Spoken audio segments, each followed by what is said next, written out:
The daily reading for Sunday, the 15th of February, 2026.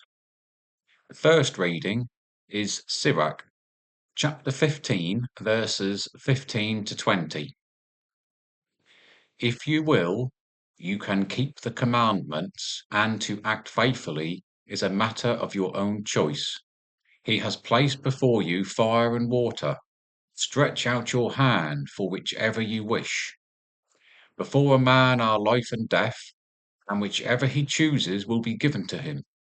For great is the wisdom of the Lord. He is mighty in power and sees everything. His eyes are on those who fear him, and he knows every deed of man. He has not commanded anyone to be ungodly, and he has not given anyone permission to sin.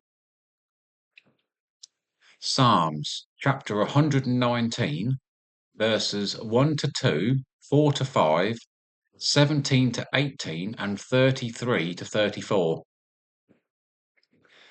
Blessed are those whose way is blameless, who walk in the law of the Lord. Blessed are those who keep his testimonies, who seek him with their whole heart. Thou hast commanded thy precepts to be kept diligently. Oh, that my ways may be steadfast in keeping thy statutes. Deal bountifully with thy servant, that I may live and observe thy word. Open my eyes, that I may behold wondrous things out of thy law. Teach me, O Lord, the way of thy statutes, and I will keep it to the end. Give me understanding, that I may keep thy law, and observe it with my whole heart. The second reading is 1 Corinthians chapter 2, verses 6 to 10. Yet among them mature we do impart wisdom, although it is not a wisdom of this age or of the rulers of this age, who are doomed to pass away. But we impart a secret and hidden wisdom of God, which God decreed before the ages for our glorification.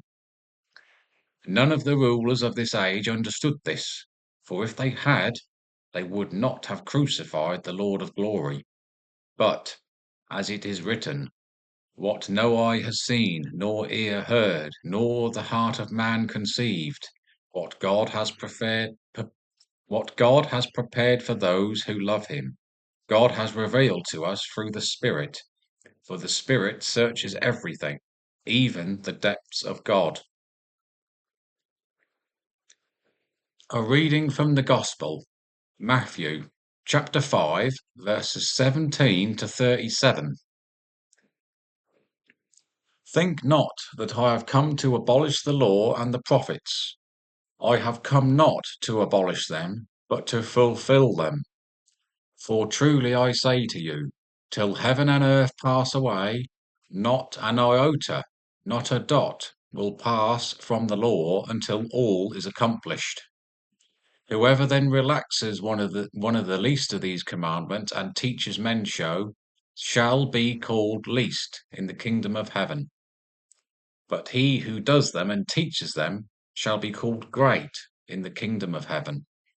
For I tell you, unless your righteousness exceeds that of the scribes and Pharisees, you will never enter the kingdom of heaven.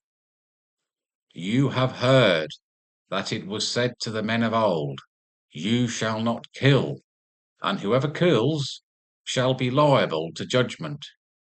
But I say to you that everyone who is angry with his brother shall be liable to judgment. Whoever insults his brother shall be liable to the council, and whoever says, you fool, shall be liable to the hell of fire. So, if you are offering your gift at the altar, and there remember that your brother has something against you, leave your gift there before the altar and go. First be reconciled to your brother, and then come and offer your gift. Make friends quickly with your accuser, while you are going with them to court, lest your accuser hand you over to the judge, and the judge to the guard, and you be put in prison.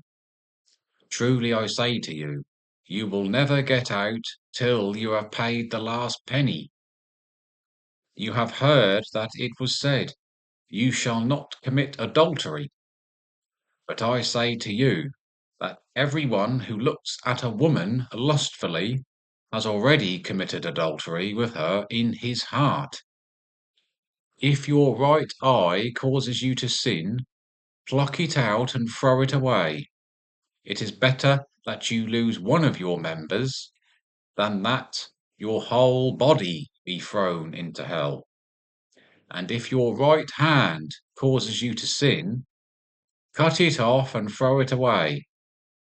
It is better that you lose one of your members than that your whole body go into hell.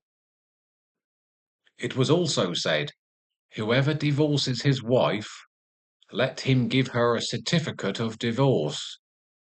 But I say to you that everyone who divorces his wife, except on the ground of unchastity, makes her an adulteress, and whoever marries a divorced woman commits adultery. Again, you have heard that it was said to the men of old, you shall not swear falsely, but shall perform to the Lord what you have sworn.